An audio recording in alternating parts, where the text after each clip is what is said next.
La sécurité de l'Olabé est l'une des préoccupations majeures de la gouverneure de province. Ayant toujours à cœur l'inquiétude de ses administrés, Fifi Masuka Saini a présidé ce vendredi 26 juillet 2024 le Conseil de sécurité élargi. Le commandant de la 22e région militaire, le général des brigades Edi Kapend et d'autres officiers supérieurs des forces armées de la République démocratique du Congo et de la police œuvrant dans les Grands Katanga étaient parmi les participants. Juste après, accompagné de son adjoint Clément Mufunji Chinatkarl, l'autorité provinciale est descendue à l'esplanade du gouvernorat pour voir des présumés bandits, dont ceux impliqués dans les braquages de l'avenue Madouda, communément appelée 6e, le 16 juillet dernier, et ceux qui auraient tué un jeune homme au niveau de l'avenue Katakakombe le 19 juin 2024 à Kolwezi. La gouverneure Masuka a félicité les responsables et éléments des services de sécurité pour ces coups de filet avant d'instruire que ces présumés malfrats qui ternissent l'image de la province soient déférés devant les instances judiciaires compétentes et qu'ils soient jugés publiquement.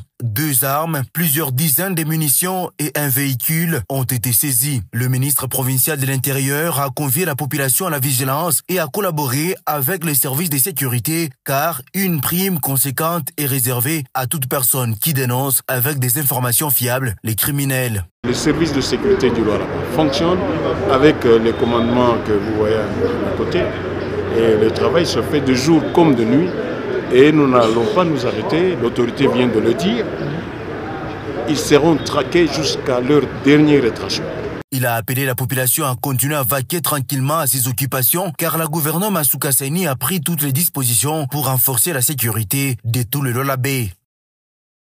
Présenter les opportunités d'investissement, c'est le bien fondé de la séance de travail organisée ce jeudi 25 juillet 2024 dans la salle des conférences du gouvernorat par la gouverneure de Provence à l'intention d'une délégation de députés de la province chinoise de Fujian et de responsables de quelques entreprises chinoises basées au Lualaba. Un présent de députés nationaux du Lualaba, du président de l'Assemblée provinciale Kassé Chingambo, du vice-gouverneur Clément Mufunji Chinatkarl, des membres du gouvernement provincial, d'autres élus provinciaux Lualabé et des animateurs des entités territoriales décentralisées dont le maire de Kolwezi Jacques Massengo Kindele. Tout a commencé par la projection vidéo des opportunités d'investissement et de l'historique de la province, notamment seuls de grands ouvrages tels que les immeubles du siège de l'Assemblée provinciale. Qui est moteur, secondaire et spécifique.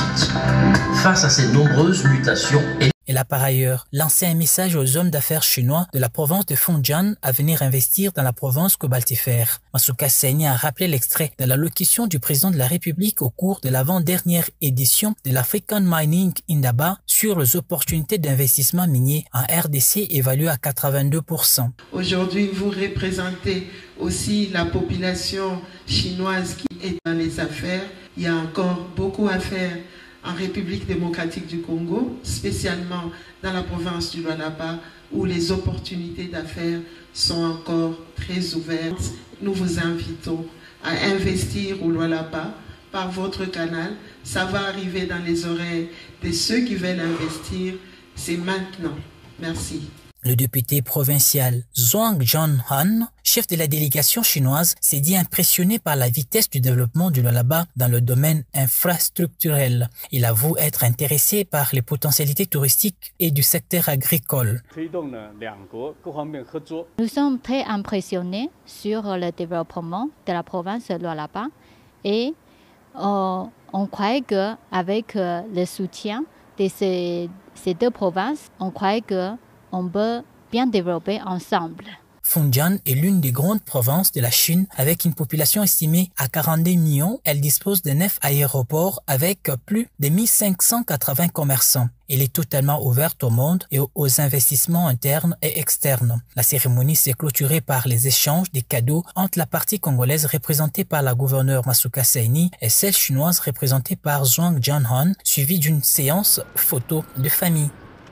Relative à l'arrêt de la Cour constitutionnelle. Le 3 août 2024, ezali date choisi pour une élection et installation ya bureau définitif ya Sénat. Yango week-end oyo vendredi, séance plénière et salamaki kuna na Sénat et sika wapi. Le rapporteur le plus pragmatique, Yvan Kazadika Konde au nom ya bureau provisoire ya Sénat, a salaki lecture ya oyetali calendrier, il y a élection, il y a bureau définitif, il y a Sénat. Lundi 29 juillet 2024, dépôt des candidatures de 9h à 18h. B. Mardi 30 juillet 2024. Examen des candidatures par la commission ad hoc et affichage de la liste provisoire des candidats retenus. C. Mercredi 31 juillet 2024. Examen des recours par la commission ad hoc et affichage de la liste définitive des candidats retenus. D. Vendredi 2 août 2024. Séance plénière d'audition des messages de campagne électorale. Et samedi 3 août 2024, séance plénière, élection et installation du bureau définitif. Avant tout, le président Pascal Kundolo, ya bureau provisoire ya Sénat, atangaki arrêt à cour constitutionnel, ndenge ba valider règlement d'ordre intérieur, oyeko tambousa, ba sénateur durant 5 ans mokoka. Bon, c'est une réaction de soulagement, parce que comme vous le savez, la plénière inaugurale n'a pas épuisé toutes les matières qui lui sont dévolues. C'est ainsi que le bureau a sollicité une session extraordinaire pour vider l'agenda. Donc là, nous sommes quasiment à la fin de la séquence prévue par les textes par rapport aux missions dévolues à ces bureaux provisoires. Donc c'est un sentiment déjà de soulagement. Et nous avons suivi la lecture de l'arrêt de la Cour qui a déclaré conforme les règlements intérieurs qu'on lui a soumis, moyennant quelques réserves sur 4 articles et 2 qui ont été considérés comme étant non conformes. Mais l'ensemble du dispositif peut s'appliquer si l'on détache les 2 articles qui sont réputés non conformes à la Constitution. Donc là, je pense qu'on a fait lecture des articles qui au fait donnent les conditions de participation, les conditions d'éligibilité pour les bureaux. C'est aux uns et aux autres qui ont des ambitions de voir comment s'organiser pour manifester leur... Esengeli boyeba que règlement d'ordre intérieur ya Sénat ezalaki jugé conforme à la Constitution à l'exception de l'article 153 alinéa 1er y compris article 240. Donc bureau provisoire ya Sénat va travailler na lombango pour nous permettre élection et salemba makambu nyonso. Présenter les opportunités d'investissement, c'est le bien fondé de la séance de travail organisée ce jeudi 25 juillet 2024 dans la salle des conférences du gouvernorat par la gouverneure de Provence à l'intention d'une délégation de députés de la province chinoise de Fujian et de responsables de quelques entreprises chinoises basées au Lualaba. Un présent de députés nationaux du Lualaba, du président de l'Assemblée provinciale Kassé Chingambo, du vice-gouverneur Clément Mufundi Chinat Karl, des membres du gouvernement provincial, d'autres élus provinciaux Lualabé et des animateurs des entités territoriales décentralisées, dont le maire de Kolosi Jacques Massengo Kindele. Tout a commencé par la projection vidéo des opportunités d'investissement et de l'historique de la province, notamment seuls de grands ouvrages tels que les immeubles du siège de l'Assemblée provinciale. Qui est moteur, secondaire et spécifique. Face à ces nombreuses mutations et Elle a par ailleurs lancé un message aux hommes d'affaires chinois de la province de Fujian à venir investir dans la province cobaltifère. Masuka Seni a rappelé l'extrait de l'allocution du président de la République au cours de l'avant-dernière édition de l'African Mining Indaba sur les opportunités d'investissement minier en RDC évaluées à 82%. Aujourd'hui, vous représentez aussi la population chinoise qui est dans les affaires.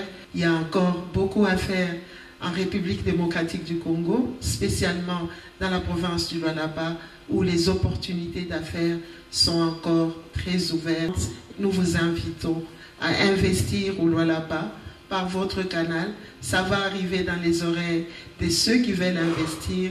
C'est maintenant. Merci. Le député provincial Zhuang Zhonghan, chef de la délégation chinoise, s'est dit impressionné par la vitesse du développement du Lualaba dans le domaine infrastructurel. Il avoue être intéressé par les potentialités touristiques et du secteur agricole. Nous sommes très impressionnés sur le développement de la province de Lualaba et on croit qu'avec le soutien de ces deux provinces, on croit que on peut bien développer ensemble. Fujian est l'une des grandes provinces de la Chine avec une population estimée à 42 millions. Elle dispose de 9 aéroports avec plus de 1580 commerçants. Elle est totalement ouverte au monde et aux investissements internes et externes. La cérémonie s'est clôturée par les échanges des cadeaux entre la partie congolaise représentée par la gouverneure Masuka Saini et celle chinoise représentée par Zhuang Jianhan, suivie d'une séance photo de famille. La sécurité de l'Olabé est l'une des préoccupations majeures de la gouverneure de province. Ayant toujours à cœur l'inquiétude de ses administrés, Fifi Masuka Saini a présidé ce vendredi 26 juillet 2024 le Conseil de sécurité élargi. Le commandant de la 22e région militaire, le général des brigades Edi Kapend et d'autres officiers supérieurs des forces armées de la République démocratique du Congo et de la police œuvrant dans les Grands Katanga étaient parmi les participants. Juste après, accompagné de son adjoint Clément Mufunji Chinatkarl, l'autorité provinciale est descendue à l'esplanade du gouvernorat pour voir des présumés bandits, dont ceux impliqués dans les braquages de l'avenue Madouda, communément appelée 6e, le 16 juillet dernier, et ceux qui auraient tué un jeune homme au niveau de l'avenue Katakakombe le 19 juin 2024 à Kolwezi. La gouverneure Masuka a félicité les responsables et éléments des services de sécurité pour ces coups de filet avant d'instruire que ces présumés malfrats qui ternissent l'image de la province soient déférés devant les instances judiciaires compétentes et qu'ils soient jugés publiquement. 2 armes, plusieurs dizaines de munitions et un véhicule ont été saisis. Le ministre provincial de l'Intérieur a convié la population à la vigilance et à collaborer avec les services de sécurité car une prime conséquente est réservée à toute personne qui dénonce avec des informations fiables les criminels. Les services de sécurité du Lualaba fonctionnent avec les commandements que vous voyez à mes côtés et le travail se fait de jour comme de nuit. Et nous n'allons pas nous arrêter, l'autorité vient de le dire. Ils seront traqués jusqu'à leur dernier retranchement. Il a appelé la population à continuer à vaquer tranquillement à ses occupations car la gouverneure Masuka Saini a pris toutes les dispositions pour renforcer la sécurité de tout le Lolabé.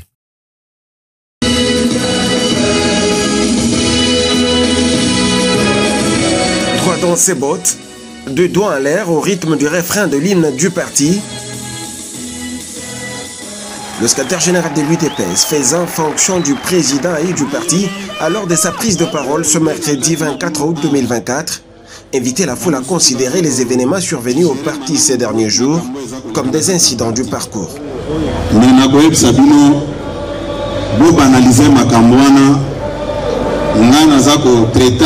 des petits incidents du parcours.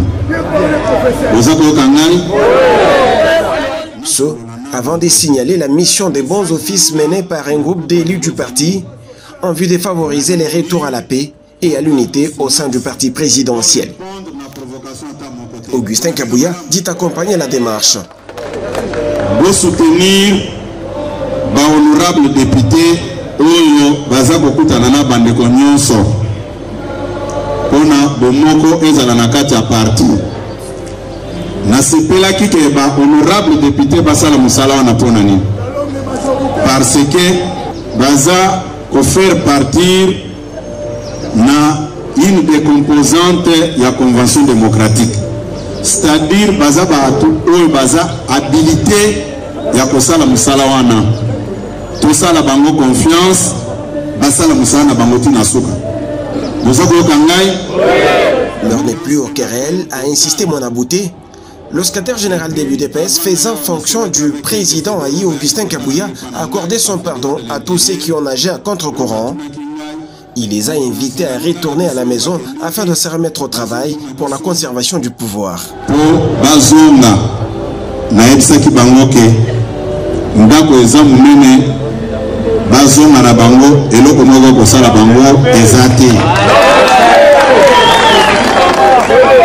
Notre division ne profite à personne si ce n'est qu'à nos adversaires.